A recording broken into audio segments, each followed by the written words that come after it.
My name is Ed Callahan, 74 years old. For 45 years, I kept the books for half this town, and numbers never lie. Not if you know how to read them. So when cash started vanishing from my own house in small, careful amounts, I noticed. What my son and his wife didn't count on is that 3 years ago my wife died the same quiet way they were planning for me. Slow, invisible, and blamed on old age. It all began with a sound in the dark. 3 nights ago, I woke at 2 in the morning. I lay still for a moment, listening, and then I heard the soft scrape of a cabinet door somewhere below me. Careful, deliberate. The kind of sound a person makes when they don't want to be heard. I did not turn on the hallway light.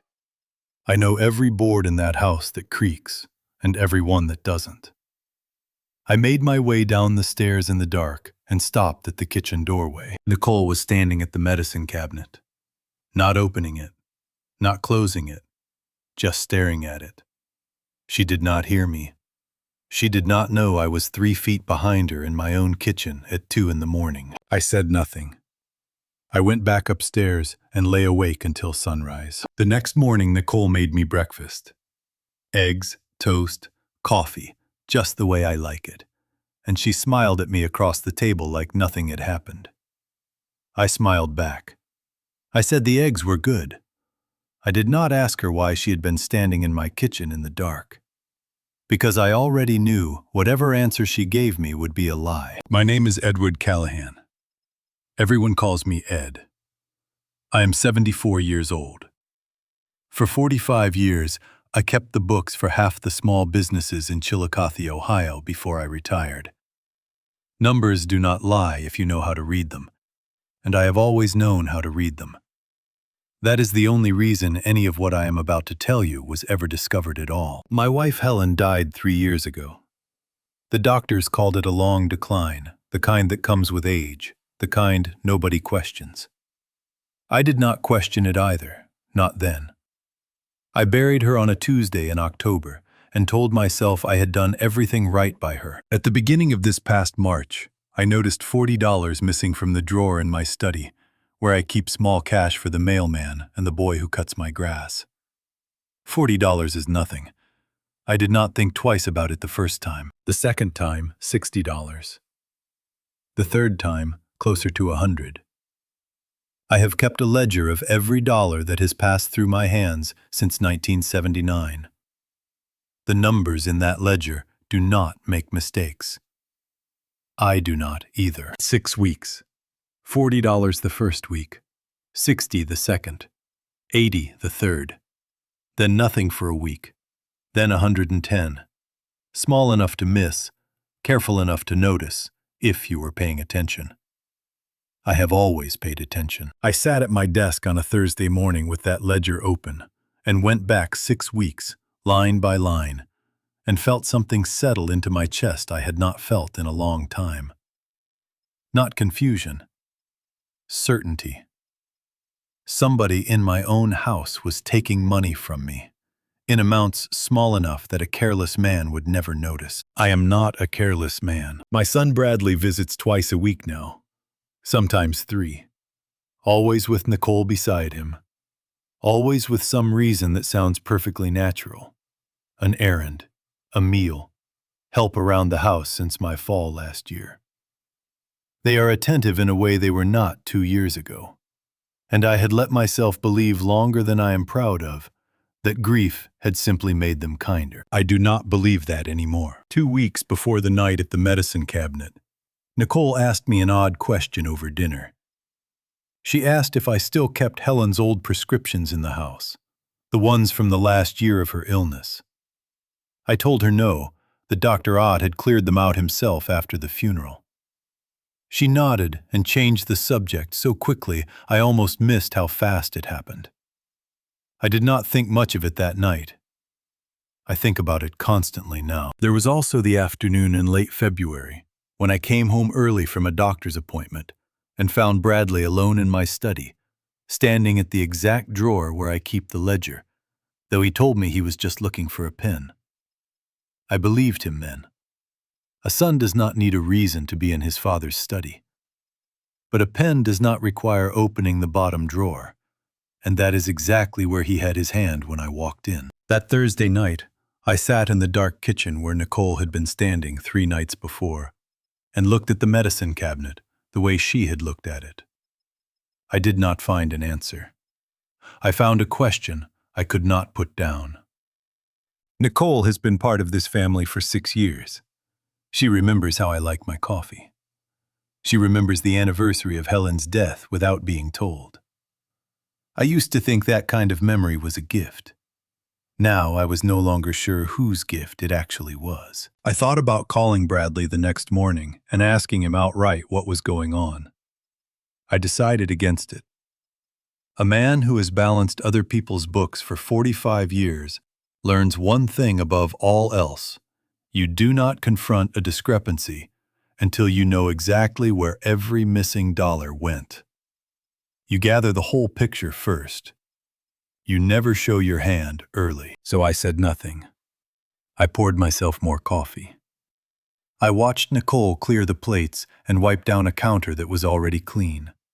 Moving through my kitchen the way she always did, comfortable, familiar, like she had learned every inch of it a long time ago. What was she looking for in that cabinet at 2 in the morning? Why did Bradley need to open a drawer he had no business opening? And why, when Nicole smiled at me over breakfast 6 hours later, did it feel like she already knew every answer, and I was the only one in the house who didn't? I did not sleep well again that night. I would not sleep well again for a long time after. 3 nights ago I woke at 2 in the morning. I lay still for a moment, listening, and then I heard the soft scrape of a cabinet door somewhere below me. Careful, deliberate. The kind of sound a person makes when they don't want to be heard. I did not turn on the hallway light. I know every board in that house that creaks and every one that doesn't. I made my way down the stairs in the dark and stopped at the kitchen doorway. Nicole was standing at the medicine cabinet, not opening it, not closing it, just staring at it. She did not hear me. She did not know I was 3 feet behind her in my own kitchen at 2 in the morning. I said nothing. I went back upstairs and lay awake until sunrise. The next morning, Nicole made me breakfast. Eggs, toast, coffee, just the way I like it, and she smiled at me across the table like nothing had happened. I smiled back. I said the eggs were good. I did not ask her why she had been standing in my kitchen in the dark, because I already knew whatever answer she gave me would be a lie. My name is Ed Callahan. Everyone calls me Ed. I am 74 years old. For 45 years, I kept the books for half the small businesses in Chillicothe, Ohio, before I retired. Numbers do not lie if you know how to read them, and I have always known how to read them. That is the only reason any of what I am about to tell you was ever discovered at all. My wife Helen died 3 years ago. The doctors called it a long decline, the kind that comes with age, the kind nobody questions. I did not question it either, not then. I buried her on a Tuesday in October and told myself I had done everything right by her. At the beginning of this past March, I noticed $40 missing from the drawer in my study, where I keep small cash for the mailman and the boy who cuts my grass. $40 is nothing. I did not think twice about it the first time. The second time, $60. The third time, closer to $100. I have kept a ledger of every dollar that has passed through my hands since 1979. The numbers in that ledger do not make mistakes. I do not either. 6 weeks. $40 the first week, $60 the second, $80 the third, then nothing for a week, then $110. Small enough to miss, careful enough to notice if you were paying attention. I have always paid attention. I sat at my desk on a Thursday morning with that ledger open and went back 6 weeks, line by line, and felt something settle into my chest I had not felt in a long time. Not confusion. certainty. Somebody in my own house was taking money from me, in amounts small enough that a careless man would never notice. I am not a careless man. My son Bradley visits twice a week now, sometimes 3. Always with Nicole beside him, always with some reason that sounds perfectly natural.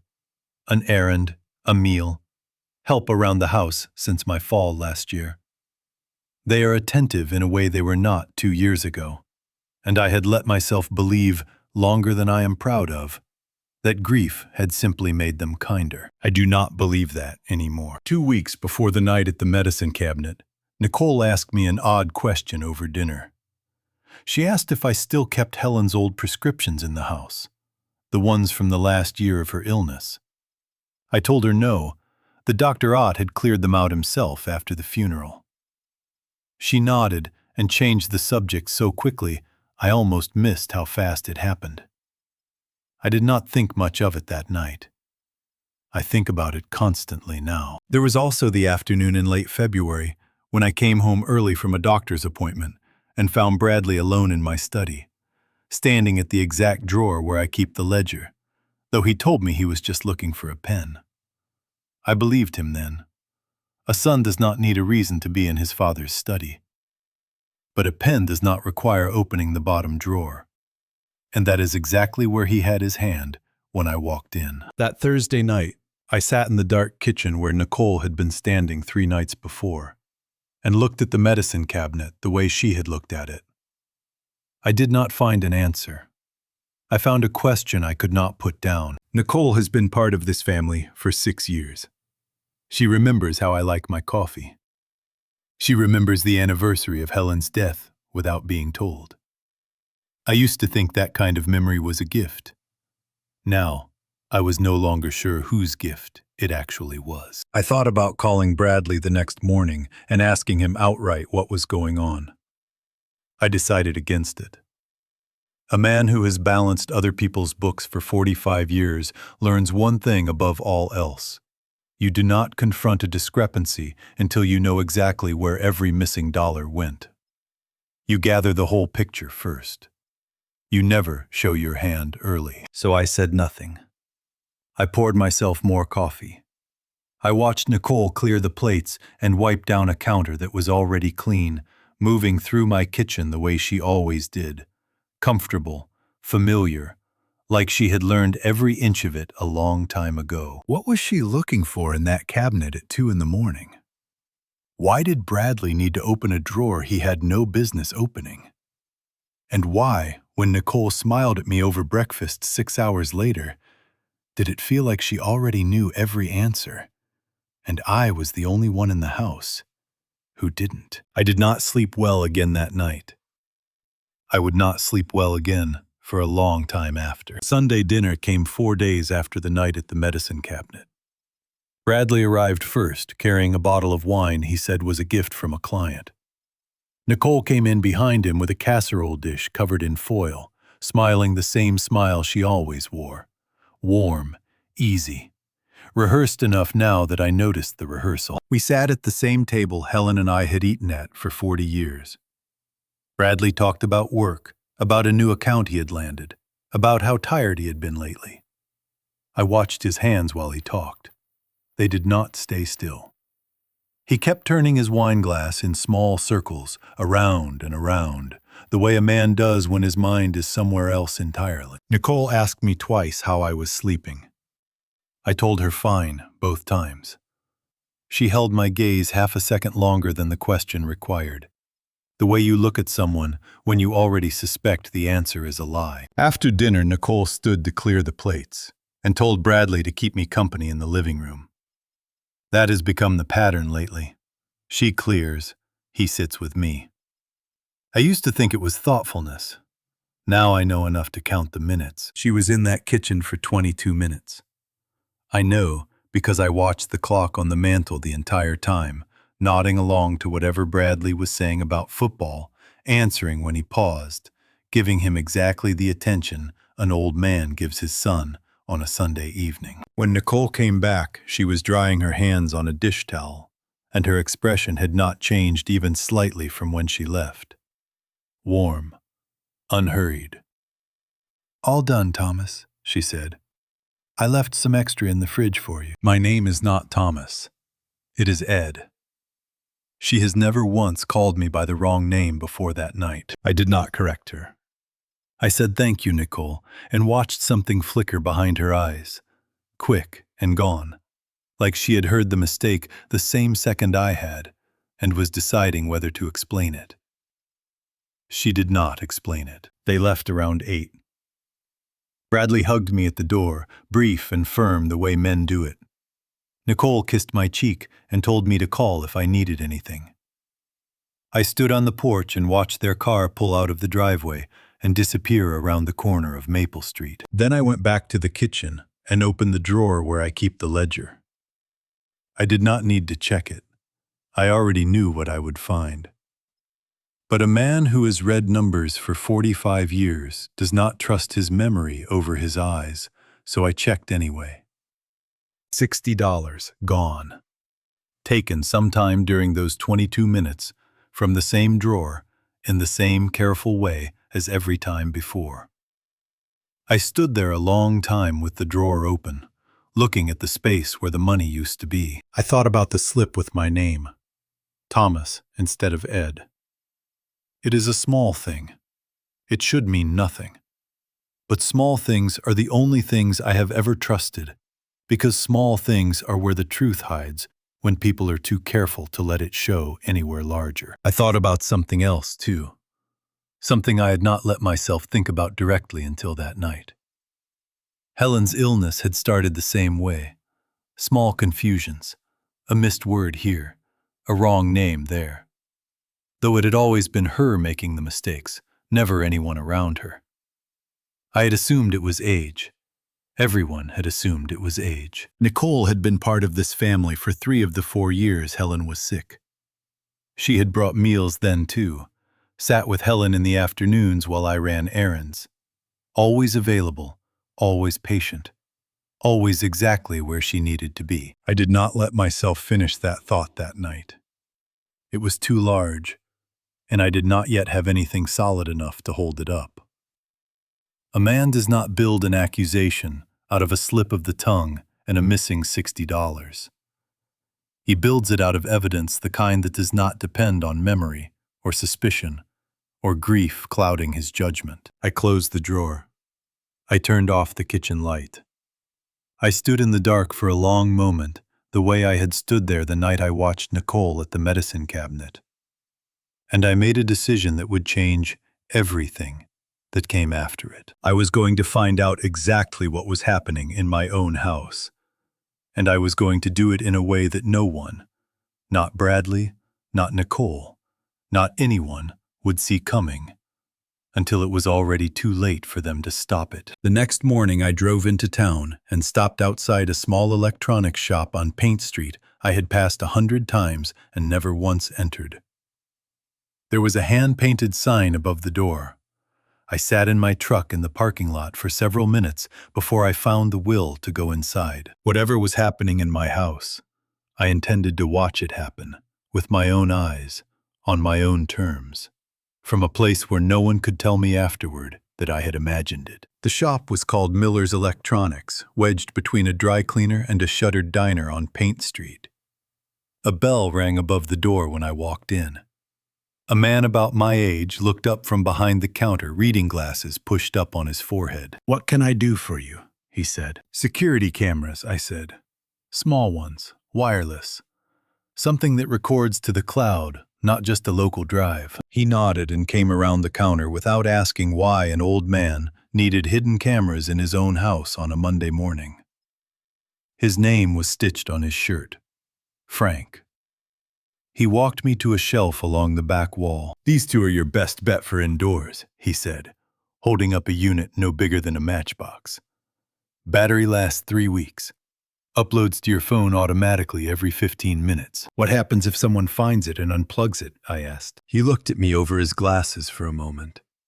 The look of a man who had heard that question before and understood exactly what it meant. "Doesn't matter," he said. "Once it uploads, the footage is already on the server.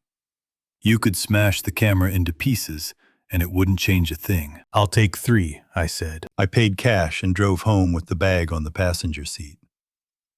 On the way, I stopped at a hardware store and bought one more thing. A fine-tipped ultraviolet marker from the same aisle where I used to buy stain for the porch railing years ago. Invisible under normal light, bright blue under a black light. I had read once that banks used something similar for marked bills. The idea did not require a bank to execute it, only patience. And patience was the one thing I had in surplus. At home, I sat at the kitchen table with the drawer of small cash in front of me. I took out every bill, counted them twice, and marked each one in the same spot. A small dot in the corner, no larger than a period at the end of a sentence. When I finished, I put them back exactly as they had been. The first camera went in the study, tucked inside the housing of an old clock, on the shelf one Helen had given me for our 25th anniversary. I had to remove the clock's back panel and drill a hole no wider than a pencil for the lens. It took me the better part of an hour, my hands slower than they used to be. But when I finished and checked the feed on my phone, the picture was sharp enough to read the spines of the books beside it. The second camera went into the kitchen, angled toward the drawer where the marked bills now sat waiting. I clipped it to the underside of the cabinet above the stove, hidden behind the lip of the trim, invisible unless you knew exactly where to look. The third I saved for later. I did not yet know where it would be needed most. I sat back down at the kitchen table when I was finished and looked at the 2 live feeds on my phone, side by side, quiet and steady, waiting for something to happen. I felt something I had not expected to feel. Not guilt, not even nervousness. Something closer to relief. The kind that comes from finally doing something instead of only wondering. I thought of Helen then, the way I had been thinking of her more and more since the night at the medicine cabinet. She used to tell me I was too careful for my own good, that I would think myself past something wonderful just to make sure it was safe first. Maybe she was right about that. But careful had also kept us out of trouble for 41 years. And right now, careful was the only thing standing between me and whatever was happening in this house. I did not tell Bradley about the cameras. I did not tell Nicole. I told no one, not even Dr. Ott, who has looked after me for 15 years and would have asked questions I was not ready to answer yet. That evening I made myself a simple dinner and ate alone at the table, the way I have most nights since Helen died. When I finished, I sat in her chair by the window, the one that catches the last of the afternoon light, and I said something out loud to the empty room, the way I sometimes do now when the house feels too quiet to bear in silence. I don't want to be right about this, I said. I want to be a foolish old man imagining things that aren't there. But I had read that ledger 6 times over, and the numbers did not imagine anything. They simply were what they were, the same way they had always been for 45 years. I went to bed early that night, earlier than usual, and lay in the dark listening to the house settle around me. The tick of the hallway clock, the wind moving through the maple outside my window. Somewhere below me, 2 small cameras sat blinking quietly in the dark, patient, unwavering, waiting for whatever came next. I did not know yet what that would be. I only knew that whoever came into my house looking for something they were not supposed to find would find me waiting for them instead. And this time, I would have proof. Nicole came by the following Tuesday morning, alone, saying she wanted to drop off a casserole before running errands. I let her in, made small talk about the weather, and told her I was going to lie down for a while. I went upstairs, sat on the edge of my bed, and opened the camera app on my phone instead of sleeping. The kitchen feed showed her moving around exactly as she always did, comfortable, familiar. Nothing unusual for the first 6 minutes. Then she walked out of frame toward the hallway, toward my study. I switched to the second feed, the one hidden in Helen's old clock. Nicole stepped into view a moment later. She stood in the doorway first, the way a person does when they are checking whether they are truly alone. Then she went straight to the bottom drawer of my desk, the same one Bradley had been standing at back in February. She did not hesitate. She did not search. She opened it like she already knew exactly what was inside and exactly where to find it. My hands went cold around the phone. She lifted out a small wooden box, one that had belonged to Helen. The one where she kept a few pieces of jewelry, too plain for a jewelry box, but too precious to throw away. A hairpin, a cracked, compact mirror, a ring Helen had stopped wearing after her fingers swelled in her last year. Nicole opened the box, looked inside for a long moment, and took the ring. She held it up to the study window, turning it in the light, the way a jeweler examines something for value, not the way anyone examines a memory. Then she slipped it into the pocket of her cardigan, closed the box, and set it back in the drawer, exactly where it had been. The whole thing took 90 seconds. I sat on the edge of my bed with the phone in my hand and could not make my chest work properly for several seconds. That ring had been on Helen's finger for most of our marriage. It was not valuable in any way a stranger would understand. It was valuable in the only way that had ever mattered to me. I made myself keep watching. Nicole did not leave the study right away. She stood at the drawer a moment longer, and I saw her reach toward the back of it, toward a stack of old bank statements I had not looked at in years.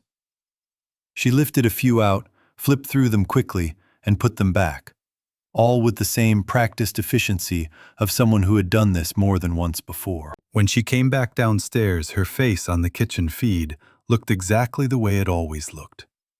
Warm, unhurried. She called up to me that she was leaving, that the casserole just needed 30 minutes at 3:50. I called back down that I appreciated it. My voice came out steadier than I expected. I heard the front door close. I heard her car pull out of the driveway. I sat on the edge of my bed for a long time after that, holding my phone, staring at the paused image of her hand closing around Helen's ring. I thought about the 22 minutes at Sunday dinner. I thought about the missing money, $40, then $60, then $100. Careful amounts, invisible amounts, unless you were the kind of man who wrote everything down. I had assumed it was only money.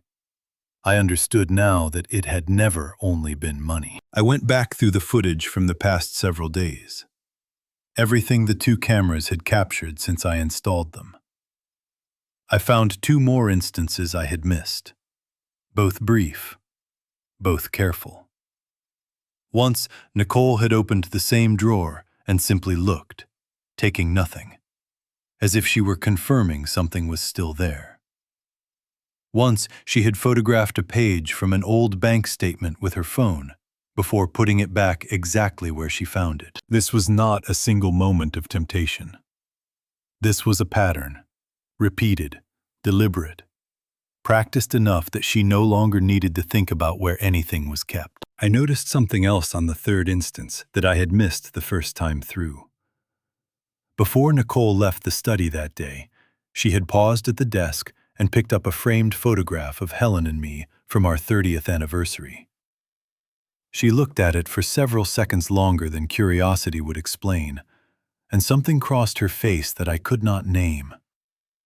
Not guilt exactly, something closer to calculation, the look of a person measuring a variable rather than remembering a person. I called Dr. Ott's office that afternoon and made an appointment for later in the week, telling the receptionist it was nothing urgent, just a checkup I had been putting off.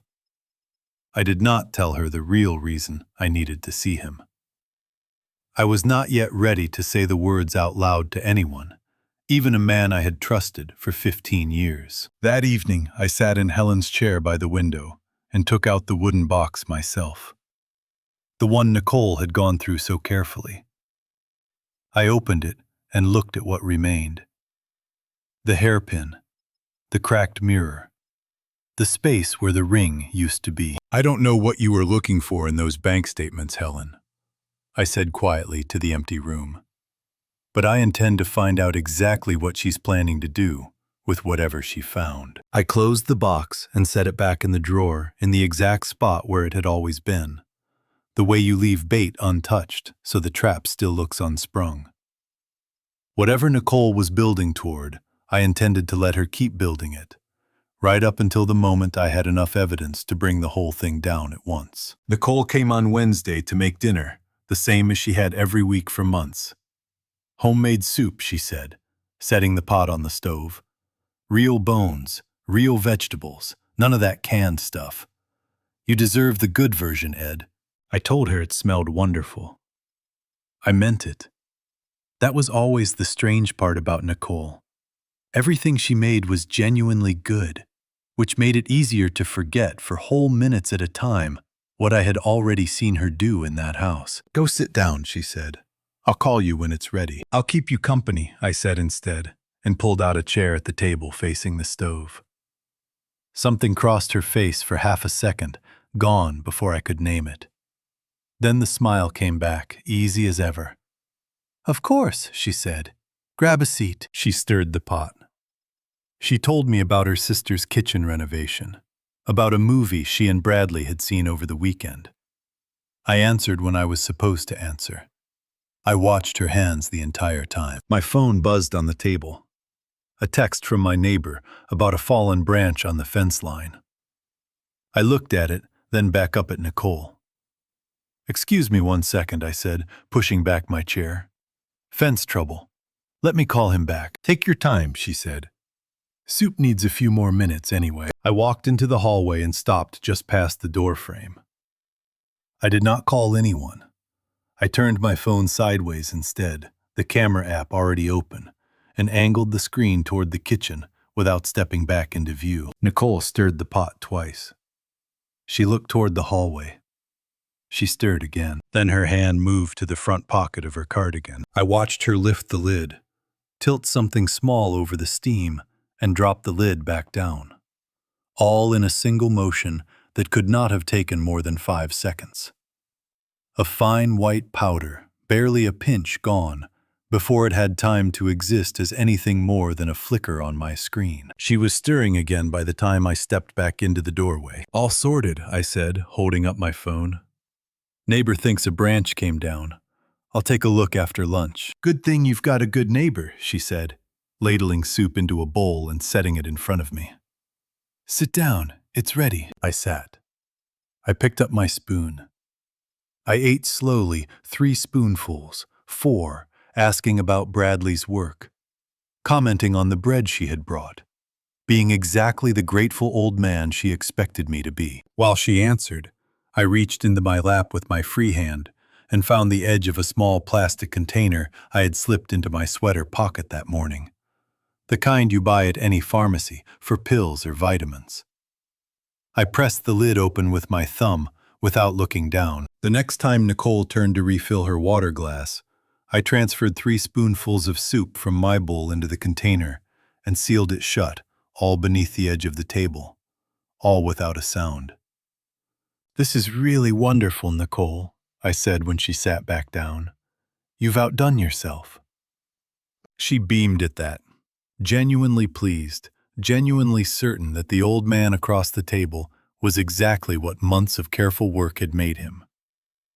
I'm so glad you like it, she said. We finished lunch. She cleaned up afterward, 20 minutes alone in the kitchen, same as always, and left around 1:30 with a kiss on my cheek and a reminder to rest. I waited until her car was out of sight before I moved. I got my jacket. I put the container in my inside pocket, the same pocket where I had once kept nothing more dangerous than reading glasses and a grocery list. I drove across town toward Dr. Ott's office, my hands steady on the wheel in a way that surprised me, given what I had just watched happen in my own kitchen. Whatever Nicole had put in that soup, she had not done it carelessly, and she had not done it for the first time. The motion was too clean, too practiced, too free of hesitation. A person does something that smoothly only after they have done it many times before. I had spent 6 weeks collecting fragments, an odd question about old prescriptions, a hand caught in the wrong drawer, A ring gone from a box that had not been opened in years. Each piece on its own could be explained away by an old man's failing memory or an anxious daughter-in-law's clumsiness. What I had just watched could not be explained away by anything except exactly what it was. I thought about Sunday dinner, the missing $60, the 22 minutes she had spent alone in that kitchen while Bradley kept me occupied in the living room. I thought about the ring, the bank statements, the strange look on her face in front of Helen's photograph. None of those things had frightened me the way this did. Money could be replaced. A ring, however precious, was still only an object. This was different. This was something being done to my body, in small enough amounts that I would never think to question it, the same way I was beginning to suspect no one had ever thought to question what had slowly happened to Helen. I gripped the container through the fabric of my jacket as I drove, and I did not let myself think too far ahead of the next 20 minutes, because the next 20 minutes were about to tell me exactly how much danger I was actually in. Dr. Ott's office sat on the south end of Main Street, the kind of place that still kept paper files and a receptionist who remembered your name. I had been coming there for 15 years. He had seen me through Helen's illness, through the year after, through every small ailment that comes with getting old. His receptionist waved me straight back when I told her it was personal. Dr. Ott was standing at his desk when I walked in, not sitting, reading glasses pushed up on his forehead, a half-eaten sandwich beside his keyboard. "Ed," he said, "you didn't have an appointment today." "I know," I said. I reached into my jacket and set the small plastic container on his desk. "I need you to have this tested. Whatever's in it, I need to know." He looked at the container, then at me, reading my face the way he reads a chart. "Where did this come from?" "My lunch," I said. "Someone put something in it. Something that wasn't supposed to be there." The sandwich sat forgotten. He took off his glasses and folded them in his hand. "Ed, I know how it sounds," I said before he could ask. "I know exactly how it sounds. But I need you to send it to an independent lab. Not through insurance, not through the hospital system. Somewhere private. Can you do that?" He studied me for a long moment, the way a doctor studies something without a machine to help him. Then he picked up the container. "Give me 48 hours, he said quietly. "And Ed, don't eat anything you didn't prepare yourself until I call you." I felt something loosen in my chest. Not relief exactly, but the particular release that comes from no longer carrying something entirely alone. "Thank you, Raymond," I said. He nodded once, already reaching for his phone. The 2 days that followed were the longest of that entire spring. I ate only food I had bought and cooked myself. I told Nicole I was watching my sodium and needed to cut back on rich meals for a while. She looked disappointed for exactly as long as it took her to recover, and then she smiled and said she understood completely that my health came first. Bradley called once during those 2 days, asking how I was feeling, whether the dizzy spells had gotten any better. I did not remember mentioning dizzy spells to him. I told him I was fine, that I had simply been more tired than usual. He said that made sense, that Nicole had noticed the same thing, and that maybe it was worth seeing a specialist soon. I told him I already had a doctor I trusted. He did not push the subject further, but something in the ease of his voice, the way he had already prepared an answer before I gave him a reason to need one, stayed with me the rest of that day. The call came on a Friday morning at 8:15. I picked up before the second ring. "Ed." Dr. Ott's voice was careful, in the way a doctor's voice gets careful when the news is not good. "Can you come in this morning?" I was there within the hour. He gestured me into the chair across from his desk and waited until I sat down before opening the folder in his hands. "I'm going to walk you through this carefully," he said. "I want you to understand exactly what we found." "Go ahead," I said. He set a page on the desk and turned it to face me. The sample contained a compound consistent with a mild sedative. he said, his voice steady and even. Low doses over time produce short-term memory disruption, mild confusion, and difficulty concentrating. In a man your age, every one of those symptoms would look completely natural. A different physician seeing you for the first time might document it as early cognitive decline. Cognitive decline, I repeated. Yes. He sat down now, leaning forward with his elbows on the desk. Ed, whoever put this in your food was not trying to hurt you in any way that would raise alarm. The dose is too small for that. They were trying to make you appear, over a period of weeks, as though you were losing your ability to manage your own affairs. The room went very still. So that someone could make decisions for me, I said. That would be the logical purpose, yes. His jaw tightened. Ed, I need to be direct with you. Under Ohio law, I am required to report suspected elder abuse. What I found in that sample, this is a crime. I know, I said. And I'm asking you to wait. He blinked. 2 weeks, I said, keeping my voice level, even though my hands wanted to shake. I have footage. I have marked bills. I have this report. But I don't yet have the thing that explains why they need me, confused enough to sign something, and not yet confused enough to refuse. He pressed his fingers flat against the desk, looking at me hard. You've been eating this for how long? I don't know exactly. Weeks, maybe longer. I stopped Wednesday. You told me to, and I did. He exhaled slowly. 2 weeks, he said. That's all I can give you, Ed. After that, I report it. With or without your blessing. Understood, I said. And you are not eating anything you didn't buy and prepare yourself. Not a bite. He closed the folder and pushed it across the desk toward me. Keep a copy of this somewhere safe, he said quietly. Not in your house. I picked up the folder. It was light in my hands, only a page or two, but it felt heavier than anything I had carried in a long time. Because this was no longer suspicion. This was proof, and proof changes what a man is required to do next. I drove home that morning, already turning over the same question that would follow me for weeks. What exactly was I supposed to be confused enough to sign? I did not witness what happened in Bradley and Nicole's house on the first Tuesday of May. I only learned of it later, piece by piece. First from a camera I did not yet know I would need, and later from Nicole herself, in a moment I never expected to have with her. But I have gone over it enough times since that I can tell it now as though I had been standing in the room. Nicole was doing laundry that afternoon when Bradley's phone buzzed on the kitchen counter. A text notification lighting up the screen, face up, beside a stack of folded towels.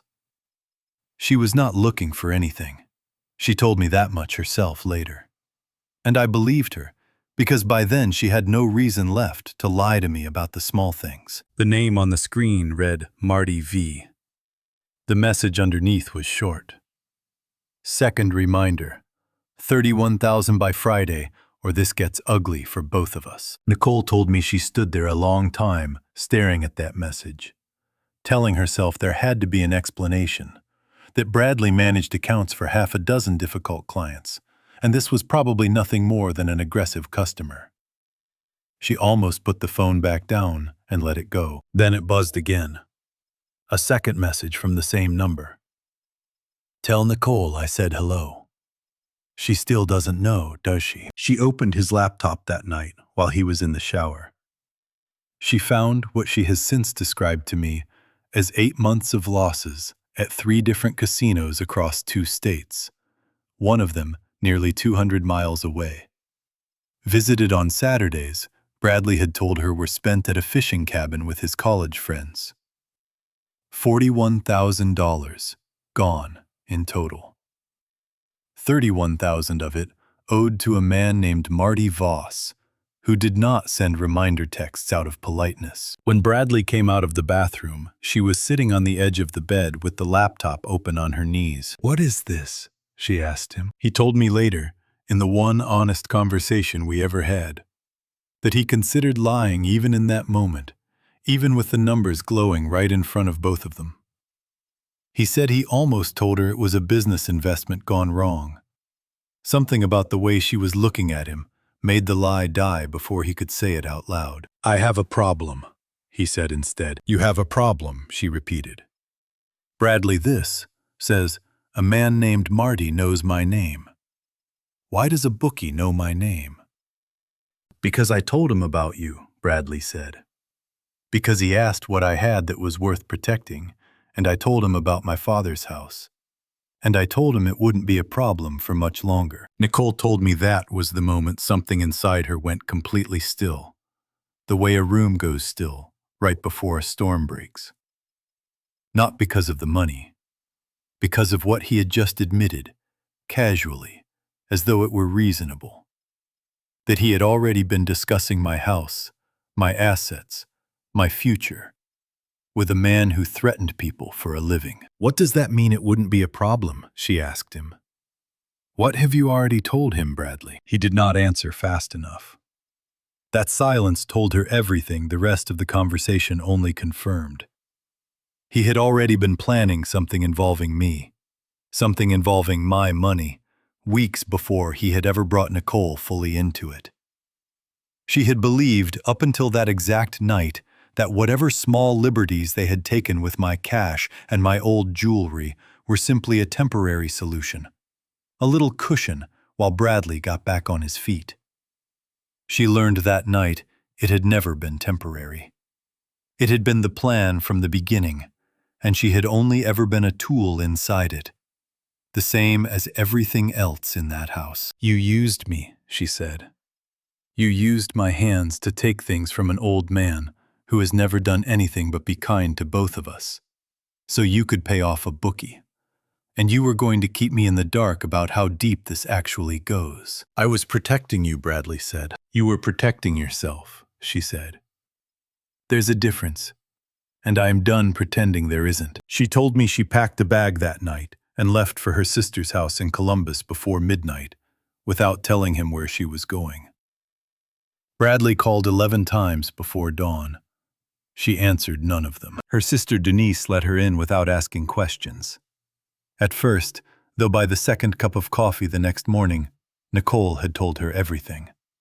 The debt, the threats, the months of taking small amounts of cash and jewelry from an old man who trusted them both completely. Denise, by Nicole's own account, went quiet for a long moment, and then asked her one question that Nicole said she could not stop hearing for days afterward.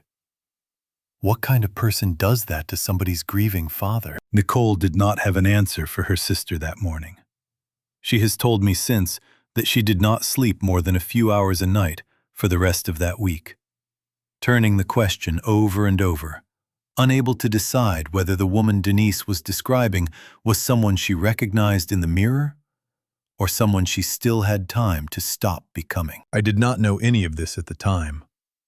All I knew from where I sat in my own house that week was that Nicole had not come by on Wednesday for the first time in months, and that when Bradley visited alone on Thursday, he looked like a man who had not slept in several days and could not quite meet my eyes when he told me Nicole had a headache. I remember thinking at the time that it was strange. I did not yet understand that it was the first crack in something I had assumed wrongly was a single solid wall standing against me. I did not yet understand that the crack would matter more than anything I had found on camera so far. Nicole stayed at her sister's house for 11 days.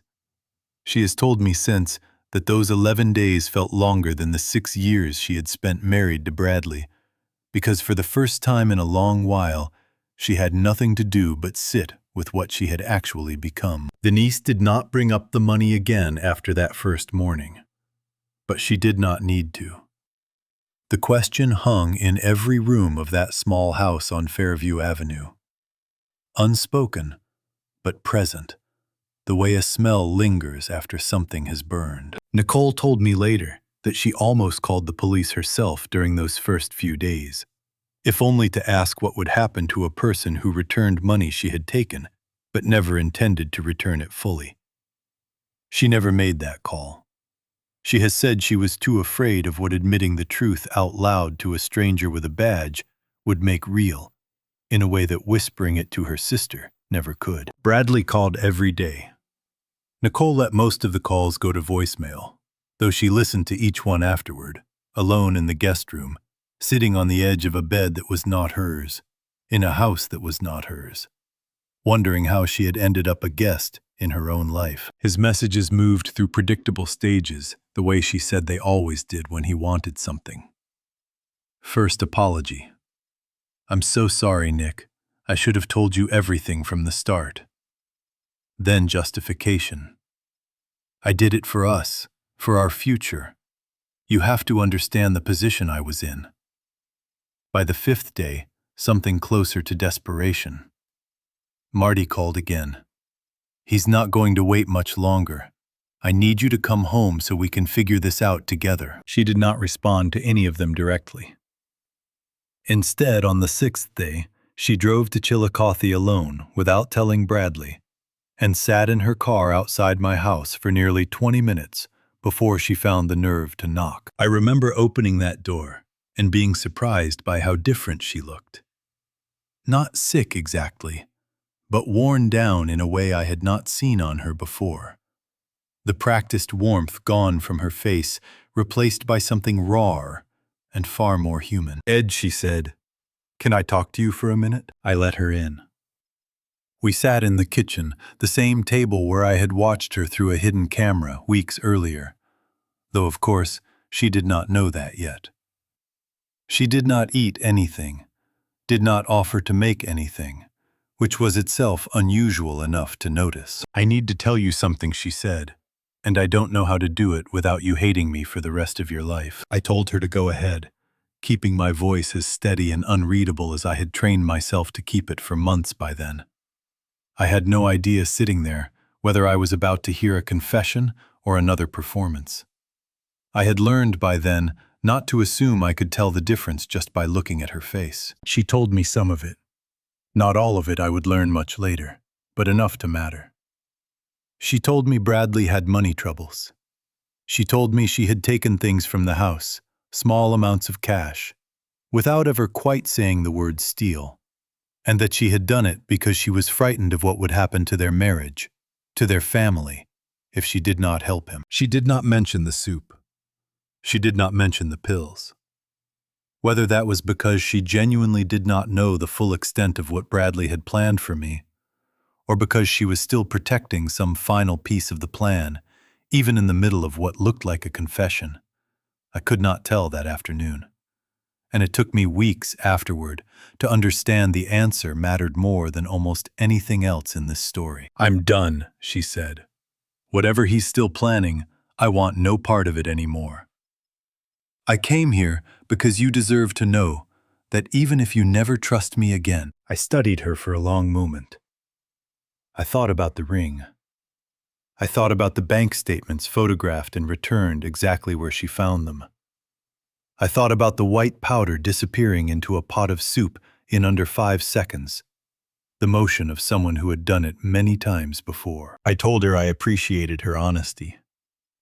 I did not tell her that I already knew far more than what she had just confessed.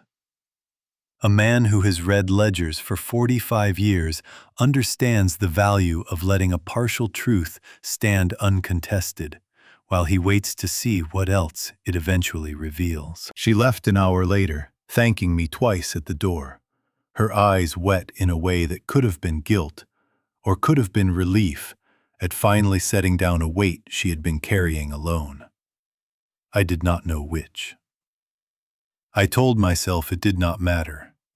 Yet the time would tell me everything her words could not. After she left, I sat at that table for a long while, turning her confession over, the same way I once turned over a ledger that refused to balance.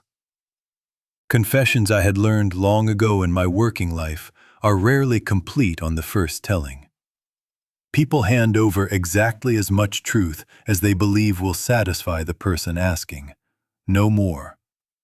And it takes patience to find out whether more exists underneath. What I did not know that afternoon, sitting alone in my kitchen after her car pulled away, was that somewhere across town, Bradley had just received a phone call that would change everything Nicole had told me and everything she had believed about herself before the week was even over. Nicole came back 3 days later, this time in the middle of the afternoon, carrying nothing in her hands, which was itself unusual enough that I noticed it before she said a single word.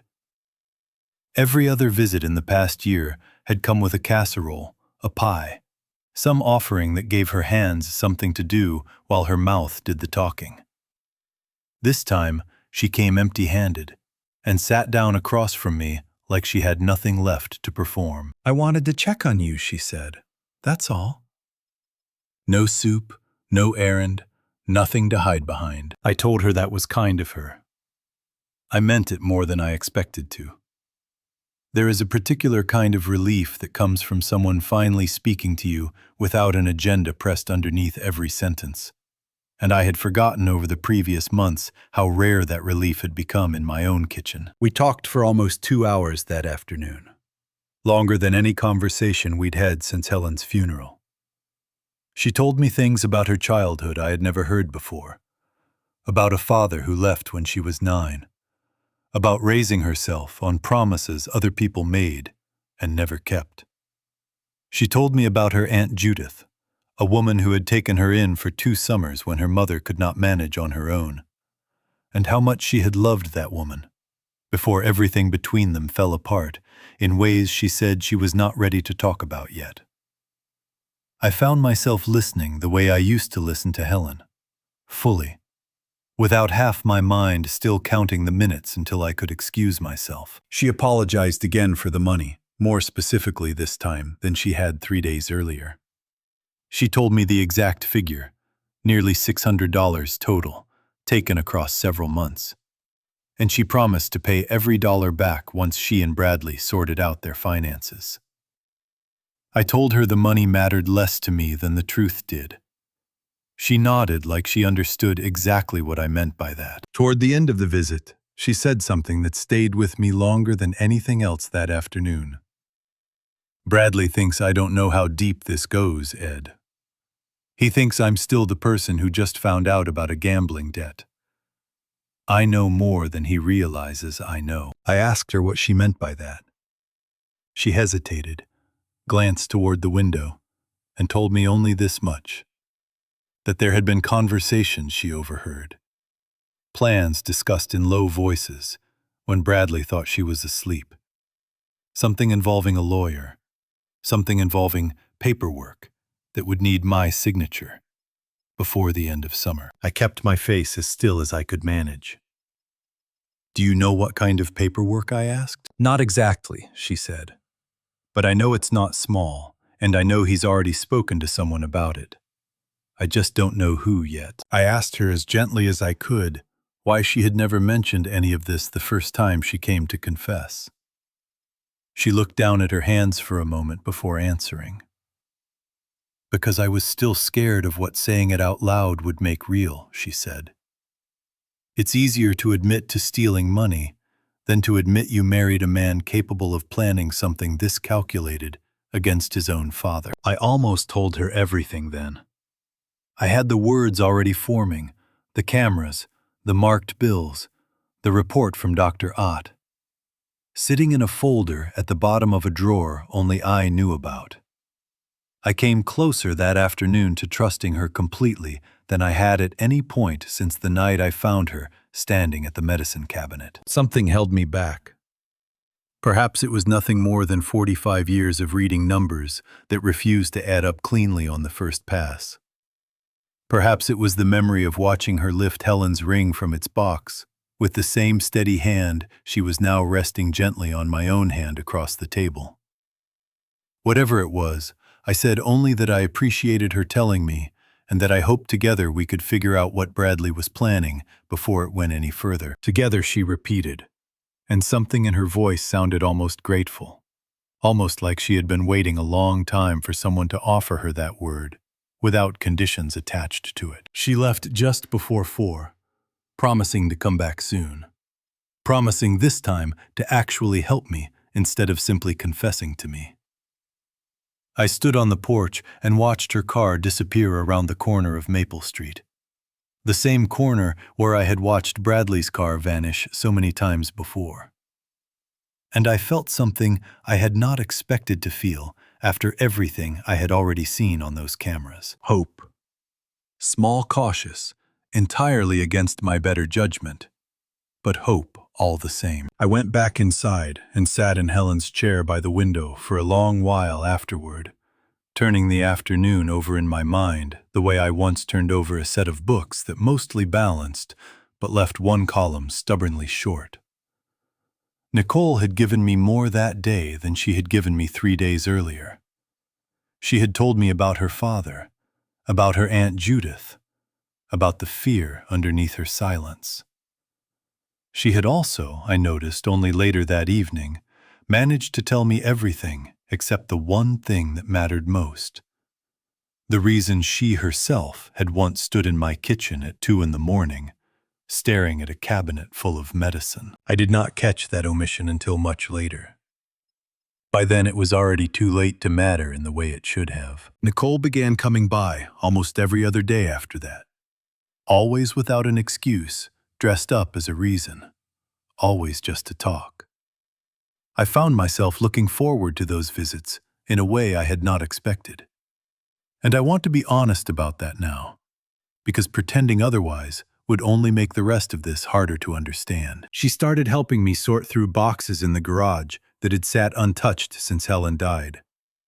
Old photographs, tax records going back decades. Things I had never found the strength to face alone. Nicole did not rush me through any of it. She let me tell the same stories twice if I needed to tell them twice. And she asked questions about Helen that no one, not even Bradley, had thought to ask in 3 years. "What was she like when you first met her?" Nicole asked one afternoon, sitting cross-legged on the garage floor with a box of photographs in her lap. "Careful," I said. "Careful the way I am." It's probably why we understood each other so well. She used to tell me I thought myself past wonderful things because I was too busy making sure they were safe first. Nicole smiled at that. A real smile. Not the practiced one I had grown so used to seeing across my kitchen table for the past year. "Sounds like she knew you better than you knew yourself," she said. Maybe she did, I told her. We worked through most of that afternoon in comfortable silence, broken only by the occasional story pulled loose by an old photograph. She found a picture of Helen and me on our wedding day and asked to keep a copy of it, just to remember, she said, that some marriages actually turn out the way people hope they will. I told her she could have the original. She looked at me for a long moment after that, like the offer meant more to her than I understood at the time. I found myself somewhere in the middle of that afternoon, wanting to tell her everything. The cameras hidden in Helen's clock and beneath the kitchen cabinet. The marked bills waiting in the drawer. The folder from Dr. Ott sitting at the bottom of a filing cabinet only I knew existed. I had the first sentence of it ready in my mouth. "Nicole, there's something I need to show you," I began. She looked up from the box of photographs waiting, her expression open in a way that made the rest of the sentence feel almost safe to finish. Before I could say another word, her phone buzzed on the concrete floor beside her. She glanced down at it the way anyone glances at a phone during a conversation, expecting nothing more than a text from her sister or a reminder about an appointment. Her face changed the instant she saw the screen. I watched it happen in real time. The warmth draining out of her expression so quickly it looked almost physical, like watching color leave a photograph left too long in the sun. She did not answer the call.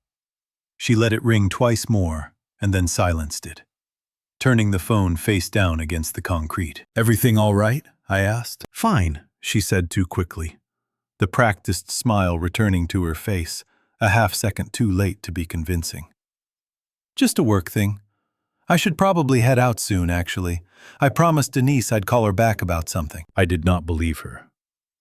I had spent 45 years learning to read the difference between numbers that told the truth and numbers that had been adjusted to look like they did.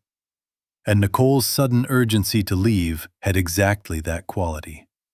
a column that had been quietly altered to hide what it originally said. She left within 10 minutes, hugging me at the door, in a way that felt slightly too brief, slightly too eager to be finished.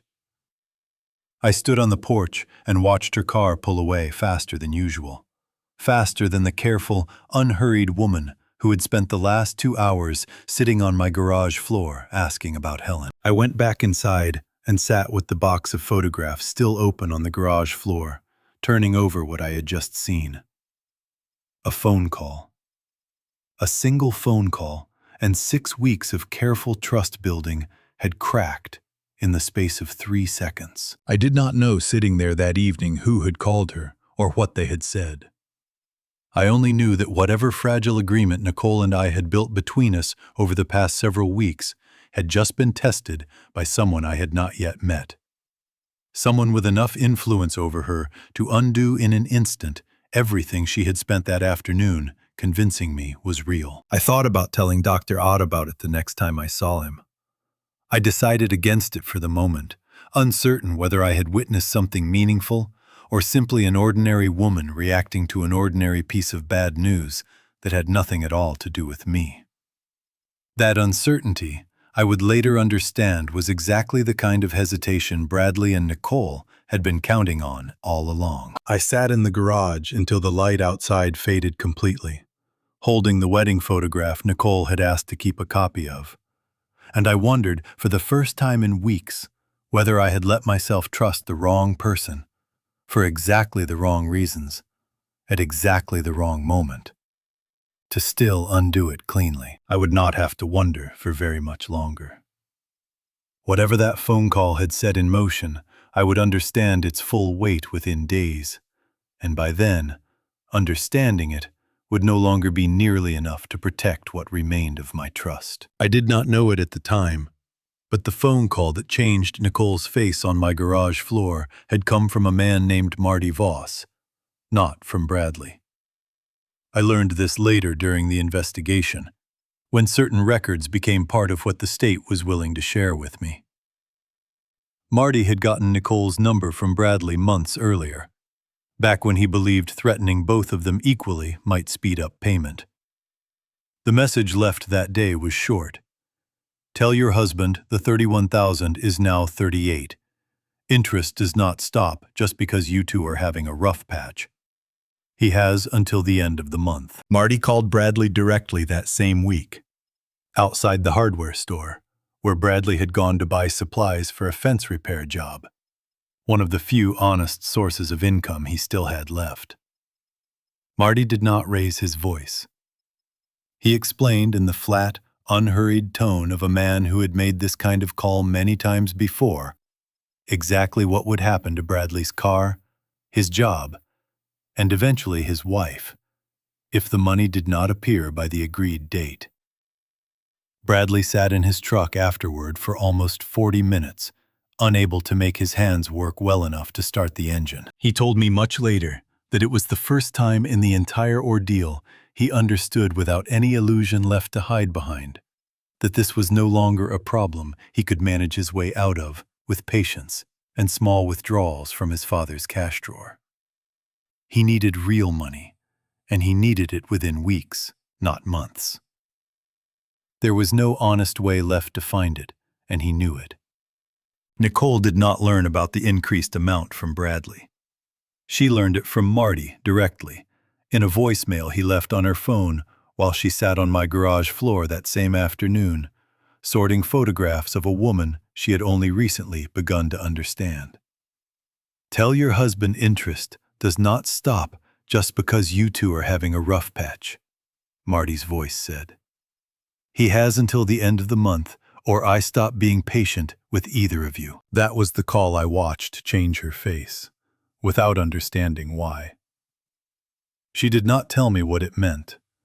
She barely told herself what it meant. Not fully. Not yet. She drove home faster than usual that evening, and by the time she reached her own driveway, she had already decided she needed to hear the number from Bradley's own mouth before she let herself believe how bad it had become. Bradley was waiting for her when she arrived, sitting on the front step in the fading light, his phone still in his hand. He looked up at her the way a man looks up when he has run out of every other option available to him. "Nicole," he said, before she had even closed her car door. "Marty called you too, didn't he?" She did not answer him right away. She stood by the open car door, keys still in her hand, and looked at her husband the way she might look at a stranger who had wandered into the wrong yard. "He left me a voicemail," she said finally. 38,000. By the end of the month. "I don't have it, Bradley. Neither do you." "I know," he said. "I know, Nicole. That's why I'm asking you one more time to help me find a way through this. Not for me, for us. For whatever is left of us, after everything I've already put you through this spring." She told him she needed time. He told her time was the one thing Marty had already made clear they did not have. She got back in her car without answering and drove to Denise's house instead of going inside, leaving Bradley alone on the front step of a house that no longer felt like either of theirs. I did not learn any of this until much later, pieced together from records and from confessions given under very different circumstances than a front step conversation on a warm evening in May. At the time, I only knew that Nicole had grown quieter during our visits that week, distracted in a way she had not been before, answering my questions half a beat too slowly, as though some larger conversation was still running underneath the one we were actually having. I assumed wrongly that she was simply working through the same guilt she had already confessed to me weeks earlier. I did not yet understand that guilt and fear are not the same thing, and that fear, when it grows large enough, can undo even the most sincere confession a person has ever made, no matter how much they meant it when they said it out loud. Bradley did not give up after that first refusal. He called Nicole 8 times over the following 2 days. She answered none of them, though she listened to every voicemail twice, searching for some sign the man leaving them was still someone worth saving. On the 3rd day, he tried something different. He sent a single text message longer than any he had sent her before. He wrote that he had been thinking about her Aunt Judith, about the stories Nicole herself had once told him half in confidence, about how differently their lives might have gone if things with Judith had ended another way. He wrote that he understood now what it meant to be desperate enough to consider almost anything, and that he was not proud of it, but that he needed her to understand what desperation actually felt like from the inside before she decided he did not deserve a second chance. Nicole read that message 4 times before she put the phone down. She has told me since that it was the first time in the entire ordeal that fear and old memory collided inside her at once. And that collision, more than anything Marty Voss had threatened, was what finally made her pick up the phone and agree to meet her husband one more time. They met at a diner off Route 35, a place neither of them had ever been to together before. Chosen deliberately, Nicole told me later, because it belonged to neither of their shared histories. Bradley was already seated in a back booth when she arrived. 2 coffees, ordered hers exactly the way she liked it. An old habit that still meant something, even after everything. "You mentioned Judith in that text," she said, sliding into the booth across from him. "Why would you bring her up now, Bradley?" "Because I've been thinking about what you told me back when we first started dating," he said. "About how she raised you those 2 summers when your mother couldn't. About how everyone in your family always said it was strange how much she left you when she died, more than she left her own children." Nicole's hands went still around her coffee cup. "That's not something you bring up to win an argument," she said. "That was a private thing I told you in confidence, back when I still believed you would never use anything I told you against me." "I'm not trying to win anything," Bradley said. "I'm trying to understand how you did it. How you got through something that big, that final, and came out the other side able to build a life afterward. Because that's where I am right now, Nicole. I'm standing at the edge of something final, and I don't know how to get through it without losing everything, including you." She has told me since that this was the moment she understood exactly what he was asking, even though he never said the words directly. He was not asking her how she had grieved Judith. He was asking her how she had learned to accept an inheritance that arrived under circumstances the rest of the family had quietly questioned and just as quietly decided not to pursue any further, out of respect, or perhaps out of fear of what pursuing it might reveal about all of them. "You're asking me to do something to your father," she said. "Say it plainly, Bradley. Don't wrap it in a story about my aunt." "I'm asking you to help me survive," he said. "Marty isn't going to wait. He's already made that clear to both of us. My father has more money sitting in accounts he barely touches than either of us will see in the rest of our lives combined.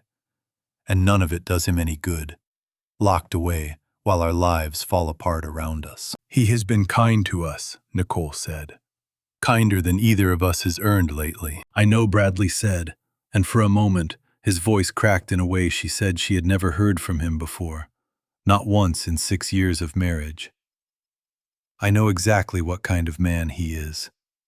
That's what makes this so much harder. But Nicole, if Marty follows through on what he's threatened, kindness won't matter.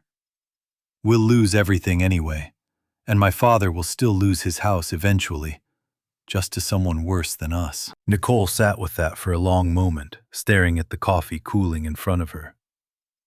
She has told me she thought in that exact moment of the 2 summers she had spent with Judith, of a woman who had seemed endlessly patient and endlessly kind, right up until the final year when small confusions had started appearing in her behavior that no one in the family had questioned closely enough at the time. "I never asked how she really died," Nicole said quietly, more to herself than to Bradley. "I was young. Everyone just said her heart gave out sooner than expected, and I never let myself wonder why. The doctor who signed the certificate barely knew her, or why she left almost everything to me instead of to her own children." Bradley reached across the table and took her hand. "I'm not asking you to hurt him," he said. "I'm asking you to help me buy us time. A few more weeks. Enough to keep Marty quiet while we figure out a legal way through this. A power of attorney. Something that just lets us manage things for him the way any concerned family would. Nothing more than that. Nobody gets hurt, Nicole. Nobody even has to know how close to the edge we actually came." Nicole did not pull her hand away. That, more than anything either of them said that afternoon, was the detail that stayed with me, once I finally learned the full account of that conversation. She sat in that booth, her hand inside her husband's hand, turning over a version of her own family's history she had never fully examined, and a version of her future that Bradley was describing as reasonable, manageable, almost kind. "I need to think," she said finally. "Don't think too long," Bradley said. "Marty doesn't care how long our marriage has been complicated. He only cares about a number on a calendar, and that calendar is getting shorter every single day we sit here talking about it instead of acting." She left the diner without agreeing to anything out loud. But she also left without the anger she had walked in carrying. And somewhere in the space between those two things, in a booth off Route 35 that neither of them would ever mention to me directly, the second betrayal of this story began taking shape, quietly, patiently, exactly the way the first one had. Nicole did not come by for 4 days after the diner off Route 35, though of course I did not know at the time that such a place existed in this story yet. When she finally returned on a Tuesday morning, she brought a casserole again for the first time in weeks, and something in that single detail should have told me everything before she even walked through the door. She was warm again, easy again, the practiced smile fully restored to her face, as though the raw, unguarded woman who had sat on my garage floor asking about Helen had simply been a temporary visitor, borrowed for a few weeks, and now returned to wherever she had come from. "I've been thinking," she said, setting the dish on the counter, "that we should sit down properly, the 3 of us, you, me, and Bradley. Clear the air. Talk about the future like a real family instead of tiptoeing around everything. I told her that sounded reasonable. I meant it, or believed I meant it, right up until she left an hour later, and I checked the study camera out of habit, the way I checked it every single day by then, more ritual than expectation. What I found on that footage was not from that morning. It was from 2 nights earlier, time-stamped just after 11, long after I had gone to bed, believing myself alone in the house. Nicole was in my study.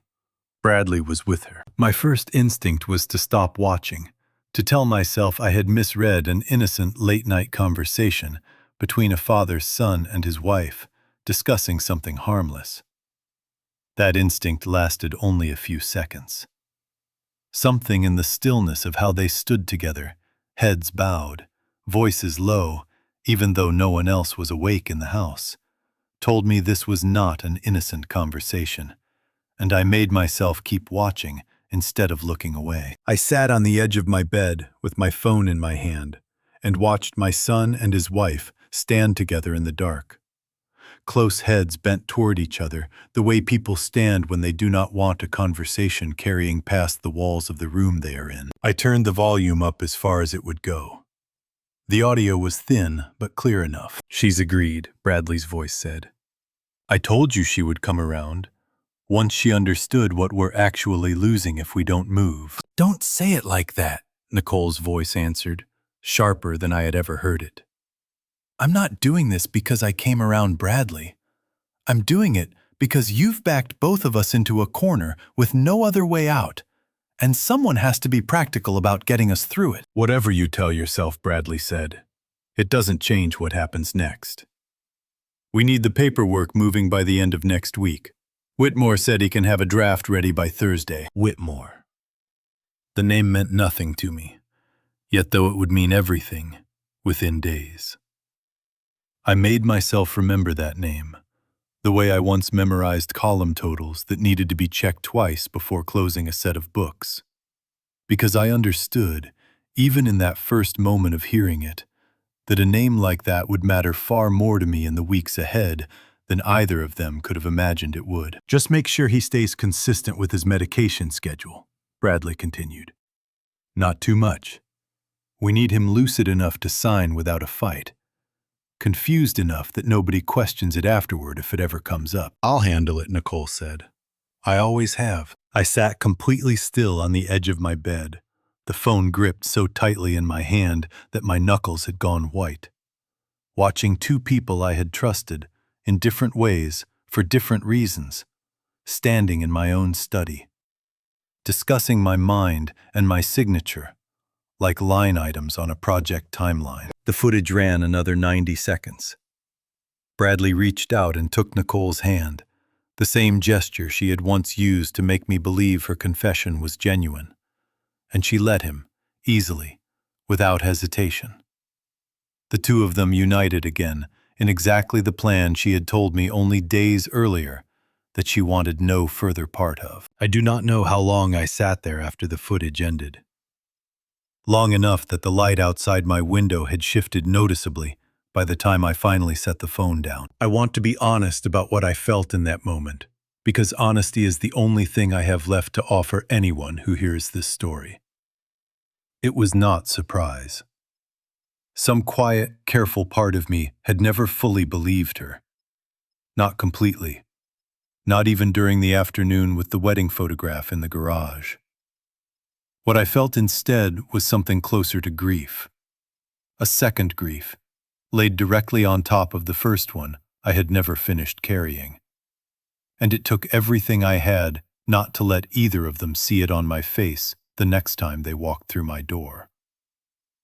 I told myself that a careful man does not look away from evidence simply because it is painful.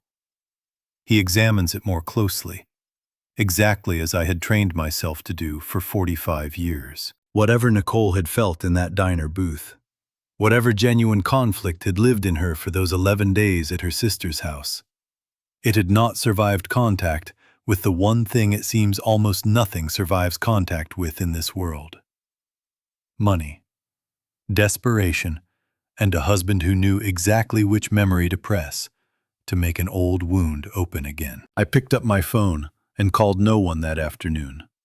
Not Dr. Ott, not anyone. I simply sat with what I now knew and began for the second time in this story to build something out of it that neither of them would see coming until it was already far too late to stop. I did not sleep that night, not in any meaningful sense of the word. I lay in the dark, going over the footage in my mind, replaying Bradley's voice, Nicole's answer, the name Whitmore hanging in the air between them like something already decided. Around 3 in the morning, I gave up pretending sleep would come and went downstairs to the kitchen. The same kitchen where all of this had first begun, with a small amount of missing cash and a strange look on a daughter-in-law's face. I made coffee I did not really want and sat at the table with the lights off, the way I had taken to doing more often than I would admit to anyone who asked. I thought about Helen. I found myself thinking about her more in those quiet hours than I had allowed myself to in the 3 years since she died. Not the soft, general grief I had grown used to carrying, but something sharper, more specific, more urgent. The doctors had called her decline ordinary, age-related. Nobody had questioned it, including me, and I had spent 3 years believing that not questioning it had been an act of acceptance rather than an act of blindness. I thought about the small confusions that had crept into her final year. Moments so minor, I had dismissed them at the time as simply part of growing old. A missed word, a wrong date, a morning she could not remember calling me at work, though the phone records later showed she had called twice. Nicole had been part of our lives by then, 3 years into her relationship with Bradley, already visiting often, already bringing meals, the way she brought them to me now. I remembered with a clarity that unsettled me how often Nicole had offered to sit with Helen on afternoons when I needed to run errands. How naturally she had slipped into that role. How grateful I had been at the time for what I believed was simple kindness from a young woman eager to be part of our family. I sat with that thought for a long time before I let myself follow it any further. Because following it meant considering something I had not allowed myself to consider even once during Helen's illness or in the years since. What if her decline had not been ordinary at all? What if someone had already run this exact plan once before on a woman who could not fight back the way I intended to? I did not have proof of that thought that night. I only had a feeling, cold and insistent. The kind of feeling a man gets when a column of numbers refuses to balance, no matter how many times he checks the arithmetic. At first light, I went upstairs and opened the closet in what used to be our bedroom, the side that had remained mostly untouched since Helen died, full of clothes I had never found the will to give away, and boxes I had never found the will to open. I do not know exactly what I was looking for that morning. I only knew that if Helen had ever suspected something was wrong in her final year, a woman as careful as she had been would not have let that suspicion simply disappear with her. I went through the boxes one at a time, methodically, the way I once audited a set of books, checking every drawer, every folded sweater, every shoebox stacked along the closet floor. Most of it was exactly what I expected. Old photographs, greeting cards, a shoebox of ticket stubs from concerts we had attended decades earlier, a stack of letters we had written each other during the 2 years I spent stationed overseas before we were married. Near the back of the closet, behind a row of winter coats I had not worn in years, I found something that did not belong with the rest. A small metal lockbox, gray and unremarkable, pushed into the corner where the shadow from the coats kept it almost entirely hidden from casual view. I had never seen it before. 41 years of marriage, and I had never once seen this box. I pulled it out and set it on the bed. It was locked, a simple combination mechanism on one side, a small keyhole on the other.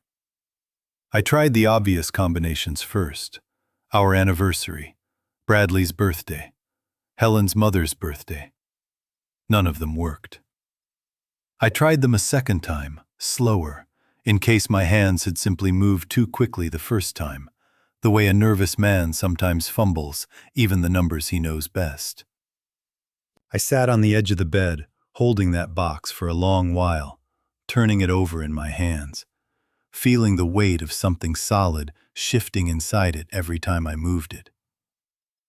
Whatever Helen had hidden in that box, she had hidden it well enough that even I, a man who noticed everything, had never once suspected it existed. I thought about the brooch she used to wear on special occasions, the one I had bought for her in Savannah on our 25th anniversary, wrapped in tissue paper and slid across the breakfast table while she laughed and told me I was being ridiculous.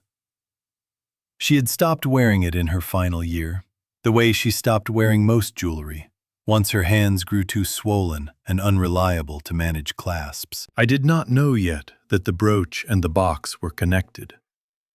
I only knew, sitting there that morning, with a locked piece of my wife's history in my hands, that I had found the beginning of something she had wanted me to find eventually, and that whatever it contained, it had waited patiently in that closet for 3 years until I was finally desperate enough to go looking for it. I carried the lockbox down to the kitchen table and sat with it for the better part of an hour, trying every combination I could think of that meant something to Helen.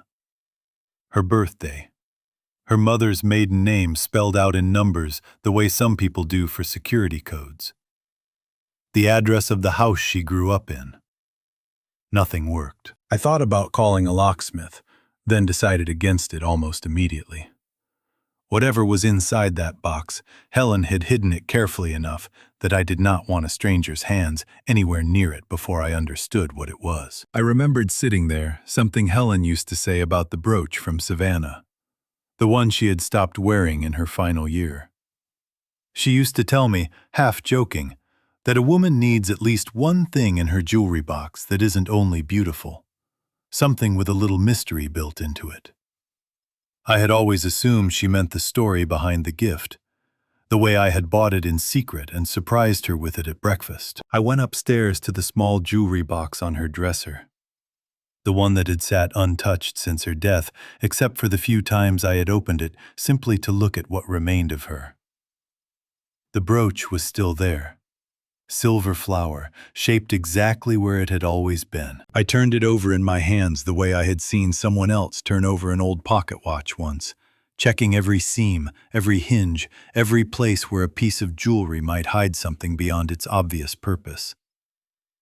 On the back panel, along the right edge, I found a seam slightly too clean to be accidental, a hairline separation in the metal that would have been invisible to anyone not specifically looking for it. I pressed against it gently. Nothing happened at first. I pressed harder toward the right side specifically and felt something give way with the faintest click I have ever heard in my life. The back panel swung open on a hinge no wider than a fingernail. Inside, secured with a small strip of tape gone yellow with age, was a key. Small brass, with a single letter engraved on the head in handwriting I would have recognized anywhere. An H, written the exact way Helen signed her name on every card she had ever given me in 41 years of marriage. I sat on the edge of our bed, holding that key for a long time, before I trusted my hands enough to use it. The key fit the lockbox exactly. It turned without resistance, as though it had been waiting patiently for this exact moment, 3 years and several months after Helen had last touched it herself. Inside was a manila envelope, flat sealed, and beneath it, a single sheet of paper folded in thirds. I recognized her handwriting immediately, the same careful cursive she used for birthday cards and grocery lists, though this letter had clearly been written with far more care than either of those ever required. I sat down slowly on the edge of the bed and made myself keep reading, my hands not quite steady enough to hold the page completely still. Thomas, it began. If you are reading this, then I was right to be worried. And I am sorry I never found the courage to say this to your face, while I still had the chance to do it properly. For the past several months, I have been having spells I cannot fully explain to myself, let alone to Dr. Pendleton, who tells me it is simply age. Though I have never been the kind of woman to accept an explanation just because a man with a medical degree offers it to me first. I have started keeping a small record of my own, hidden where I hope no one but you will ever think to look for it. You will find that record inside the envelope beneath this letter, along with something else I have kept. Something I am ashamed to admit I was too frightened to bring to you directly, while I still had the strength to explain it properly. Please do not blame yourself for not seeing it sooner. I did everything I could to make sure no one saw it, including you. I had to stop reading for a moment because she had never once called me Thomas in our entire life together. Everyone had always called me Ed. Helen alone, in this single letter, had chosen a name I did not recognize as my own.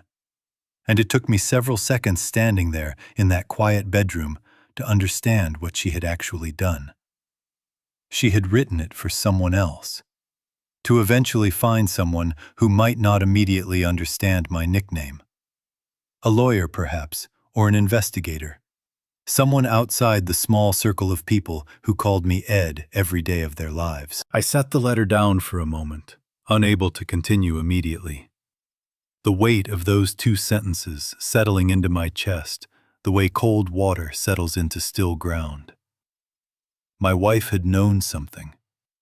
She had known it well enough to hide evidence inside a piece of jewelry. Well enough to write a letter using a name I did not recognize as my own. Well enough to lock all of it away in a box I had never once discovered in 3 years of quiet, ordinary grief. I picked the letter back up. Whatever came next, I understood I needed to read every single word of it before I allowed myself to react to any single part of what she had left behind for me to eventually find. I did not yet know what the envelope contained.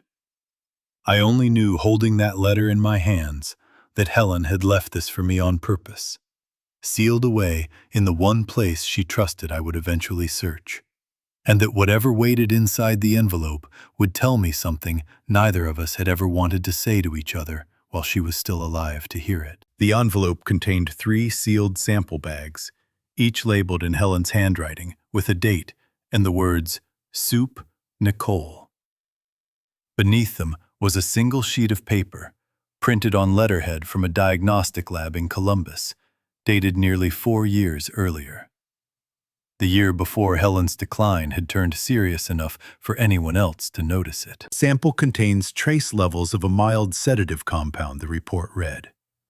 Concentration insufficient to be acutely dangerous, but consistent with low-level chronic exposure over an extended period. I read that sentence 4 times, the words rearranging themselves in my mind each time, searching for a gentler meaning. I already understood did not exist. Helen had tested her own food. She had suspected exactly what I had only recently confirmed about my own, and she had done it years before I ever thought to install a single camera in this house. I finished reading her letter with hands that would not stay fully steady, no matter how hard I tried to hold them still. She wrote that she had confronted no one directly, afraid of what confrontation might cost her if she was wrong, and equally afraid of what it might cost her if she was right and could not prove it in time. She wrote that she loved Bradley completely, and that loving him completely was exactly what made the suspicion so unbearable to sit with alone. Whatever you find, Thomas, she wrote near the end, please do not confront him by yourself. Promise me that, even now, even after everything. I sat with that promise for a long while before I trusted myself to move again. She had died believing no one had ever needed to hear her fear spoken out loud, and it had cost her everything anyway. I did not intend to let mine cost me the same thing. I called Dr. Ott the next morning and brought him both files together, mine and Helen's, laid side by side on his desk, the way I once laid 2 sets of ledgers side by side, to see where the numbers failed to agree. He read every word twice. his jaw tightening further with each page. The compound in her sample and the compound in yours belong to the same general class, he said finally. This is not coincidence, Ed. Someone has done this before on someone who could not fight back the way you're fighting back now. I know, I said. He was quiet for a moment, then reached for his phone. I'm calling a colleague of mine, he said, not to treat you, to point you towards someone who investigates exactly this kind of thing for a living. That colleague led me 2 days later to a detective named Renee Castillo at the Chillicothe Police Department. A woman in her early 40s who listened to my entire account without once interrupting. Her pen moving steadily across a legal pad the whole time I spoke. Mr. Callahan, she said when I finished, if even half of what you've described is substantiated by the evidence you're describing, you're looking at elder financial abuse, criminal theft, and unlawful medication tampering, possibly reaching back further than your own case alone. I told her about Helen. I watched something shift in her expression. Professional composure replaced briefly by something more human.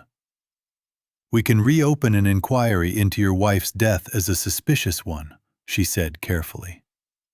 Though I want to be honest with you about how difficult that chain of evidence will be to establish after this many years. I understand, I said. I'm not asking you to promise me justice for Helen today. I'm asking you to help me stop whatever they're planning to do to me before it goes any further. She nodded slowly. Then let's talk about the paperwork your son mentioned, she said. The one involving a lawyer named Whitmore. I gave her everything I had gathered by then. The footage, the marked bills, the lab report, the recording from my study. She listened, wrote, and finally looked up at me with an expression I would come to recognize over the following weeks as her particular brand of quiet, unshakable determination. Keep your routine exactly the same, she said. Let them believe nothing has changed. Can you do that, Mr. Callahan? I've been doing exactly that for weeks, I told her. Good, she said. Because whatever they're planning to have you sign, we need to know the date, the location, and every detail surrounding it before we move. And Mr. Callahan, one more thing. You are not carrying this alone anymore. I want you to understand that clearly before you walk back into that house today. I told her I understood. I was not entirely certain walking out of that station into the gray light of a Chillicothe afternoon that I fully believed her yet. But for the first time since the night I found Nicole standing at the medicine cabinet, I no longer felt like the only person in the world who knew the truth of what was happening inside my own home. The signing was scheduled for the second Thursday of August, 10 in the morning, at the office of Howard Whitmore on Paint Street. Bradley picked me up himself, wearing a charcoal sport coat I had not seen him wear since his college graduation. His smile already working too hard before he even reached my front door. "Morning, Dad," he said, hugging me briefly at the door. "You ready?" "I think so," I said, letting my voice carry the soft, uncertain quality I had been practicing for weeks by then. I kept my hands in my jacket pockets, the way an old man keeps his hands when he is not entirely sure what he is about to sign. Nicole was waiting in the car, dressed carefully, pearl buttons catching the morning light as I climbed into the back seat. "Just your signature, Thomas," she said gently, using the name she had started using more often lately. The same name Helen had used in a letter neither of them knew existed. "That's all this is." "I keep forgetting why we're going," I said, playing the part all the way to the office door, and Nicole squeezed my hand and told me not to worry, that everything would make sense once we sat down. Bradley talked the entire drive, about nothing at all. The Reds' pitching rotation, a fence he needed to fix, filling the silence with the kind of easy chatter a man produces when he cannot bear to sit quietly with what he is about to do. Whitmore's office sat on the second floor of a brick building, dark wood paneling framed diplomas, the particular hush of a place where serious things get documented. Whitmore met us at the door himself, a trim man in his 60s, his expression carefully neutral in a way that told me Renee Castillo's visit 2 days earlier had done exactly what she promised it would. "Mr. Callahan," he said, "please, come in and sit down." The conference room had a long table and a flat-screen television mounted on the far wall, newer than the rest of the room's furnishings. Bradley did not notice it. He was already pulling out a chair at the head of the table, already reaching into his briefcase for the document. "Okay, Dad," he said, sliding a pen across the table. "It's just the last page. Your name, right there." I picked up the pen and looked at Whitmore. He cleared his throat once reached beneath the table and pressed a button on a small remote resting in his lap. The television came on. The first image was Nicole standing at my study drawer, lifting Helen's ring from its box, turning it in the light. The timestamp in the corner read a date from several months earlier, precise to the minute. Bradley's head snapped toward the screen so fast I heard his neck crack. "What is that?" he said, his voice stripped of every ounce of careful warmth he had been wearing all morning. "Whitmore, what is this?" "Please remain seated," Mr. Callahan Whitmore said quietly. The video kept playing. Nicole at the stove, the white powder disappearing into the pot. Bradley in my study at night. "Just make sure he stays consistent with his medication schedule." Nicole's voice answering, sharp and certain. "I'll handle it. I always have." Nicole made a sound I had never heard from her before. Something breaking loose all at once. She shoved back from the table, her face coming completely apart. "James," she said, though his name was Bradley, the wrong name slipping out in her panic. "How did he? When did he?" Bradley was on his feet, both palms slammed against the table, leaning toward me with an expression I had no name for, fury and fear fighting for the same space at once. "Dad," he said, his voice dropping low, "whatever you think you know, this isn't what it looks like. I was trying to protect you." "I know exactly what it looks like," I said, and my voice came out steadier than I expected it to, clear and quiet as a stone dropping into deep water. The conference room door opened. Detective Renee Castillo walked in first, a second officer behind her. "Bradley Callahan," she said, "you are under arrest for elder financial abuse, criminal theft, and unlawful medication tampering.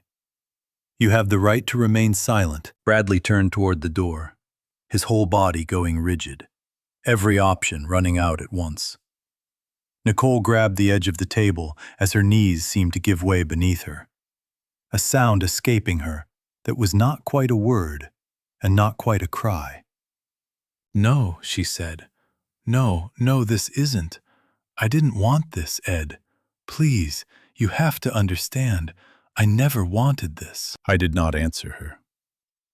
I sat in that chair with the pen still in my hand and watched my son put his wrists together for the handcuffs. And I did not look away because Helen had asked me not to face any of this entirely alone. And I understood now that watching it through to the end was its own kind of keeping that promise. The officers led them both out through the front office, past a receptionist who had gone completely pale, past Whitmore, who stood very still by the wall, his careful neutrality finally cracking into something that looked almost like relief that it was finally over.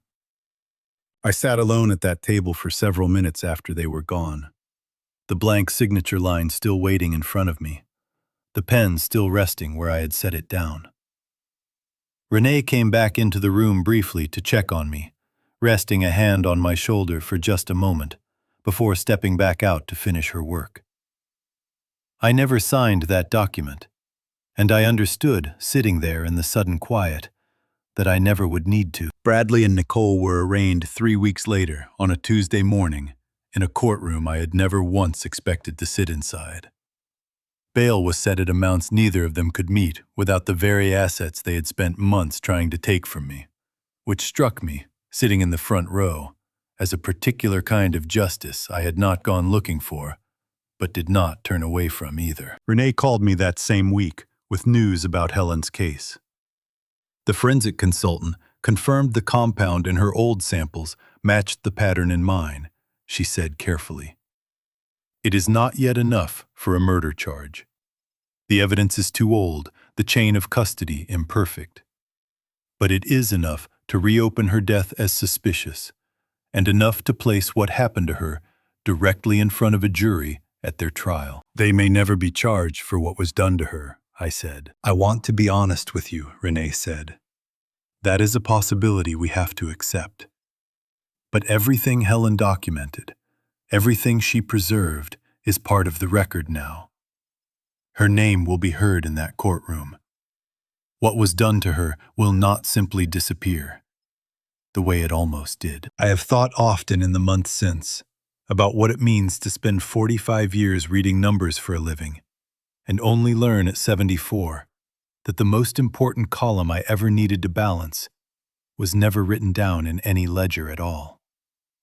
It lived instead in the small things. A missing $40. A name spoken wrong at the dinner table. A daughter-in-law standing too still in a dark kitchen at 2 a.m. I do not believe greed arrives in a person overnight. I have come to believe it grows slowly in the space between what someone tells themselves and what they actually choose to do. One small decision compounding into the next, until a person no longer recognizes the distance they have traveled from where they started. Bradley did not wake up one morning and decide to become a man capable of poisoning his own father. He arrived there, one quiet choice at a time. And so, in her own way, did Nicole. I loved my son for 47 years before any of this happened. And I find that I have not stopped loving him simply because I now understand exactly what he became willing to do. That love sits inside me now, beside the grief and the anger occupying the same space at once, the way only the most complicated truths ever seem to manage. What I want anyone hearing this to understand is simpler than all of that. Real love does not require you to hand over your clarity as proof of your devotion. It does not ask you to sign documents you do not fully understand or to accept confusion as the price of being cared for. If someone who claims to love you needs you a little less sharp, a little more dependent, a little easier to manage than you actually are, that is not love wearing a difficult face. That is something else entirely, dressed carefully enough to be mistaken for kindness. I wish I had trusted my instincts sooner than I did. I wish I had questioned the small things the very first time I noticed them, instead of needing 6 weeks, then 6 years, then finally my own wife's handwriting from beyond her own death to make the pattern impossible to ignore any longer. I do not say that to burden you with guilt if you are sitting somewhere right now, noticing something small and inconvenient about someone you love. I say it because the small things are never actually small. They are only small until you finally add them together. Helen kept her fear locked inside a piece of jewelry for years, waiting for a day she may have suspected would never come. It came anyway, 3 years after she was no longer here to see it arrive. I like to believe, though I cannot know this for certain, that some part of her understood I would eventually find my way to that closet, to that brooch, to that small brass key.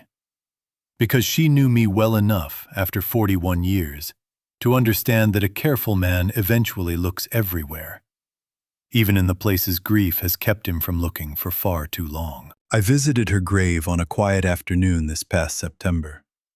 Sat beside it the way we used to sit together on the back porch on Sunday mornings, and told her everything had finally worked.